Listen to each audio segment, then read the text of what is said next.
warahmatullahi wabarakatuh. Perkenalkan, saya Muhammad Ilham Bintang dengan NIM akhir 006. Pada video ini saya akan menyampaikan analisis untuk mata kuliah Hukum Bisnis kelas B yang diampu oleh Ibu Emma. Pada kali ini saya akan membahas kasus korupsi dan penyelewengan migas di PT Pertamina pada tahun 2025. Kasus ini mulai ramai setelah audit internal dan pemeriksaan pemerintah menemukan indikasi penyimpangan dalam pengadaan migas. Beberapa oknum diduga mengatur kontrak, memanipulasi harga, dan menyalahgunakan wewenang demi keuntungan pribadi. Karena Pertamina adalah BUMN strategis, kasus ini langsung menjadi perhatian publik dan media. Dari sisi hukum, terdapat dugaan suap, gratifikasi, dan penyalahgunaan jabatan. Selain itu, tata kelola perusahaan atau good corporate governance belum berjalan optimal. Kurangnya transparansi dan lemahnya pengawasan membuat penyimpangan lebih mudah terjadi. Dari perspektif hukum bisnis, masalah ini menunjukkan kelemahan dalam manajemen risiko dan pengawasan internal.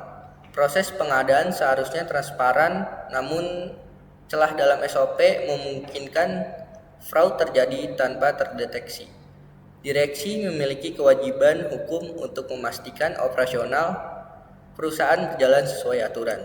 Ketika pengawasan gagal, direksi dapat dimintai pertanggungjawaban. Selain itu, skandal ini juga berdampak pada reputasi Pertamina sebagai perusahaan energi nasional. Setelah kasus ini mencuat, pemerintah melalui KPK dan Kementerian BUMN langsung melakukan penyelidikan. Dokumen pengadaan diperiksa, pejabat dipanggil, dan audit lanjutan dilakukan untuk menelusuri penyimpangan. Pemerintah juga mendorong reformasi tata kelola agar kasus ini seperti ini tidak akan terulang kembali.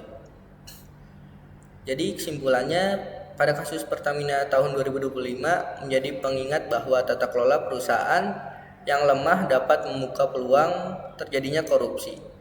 Integritas, transparansi, dan pengawasan adalah kunci dalam pengelolaan perusahaan negara. Mafia migas diduga mengancam akan menggulingkan Presiden Prabowo jika ia tetap melanjutkan pemberantasan korupsi di Pertamina. Mafia ini memiliki kekuatan finansial yang sangat besar, mampu membeli opini publik, mendanai gerakan oposisi, dan bahkan mengguncang stabilitas negara.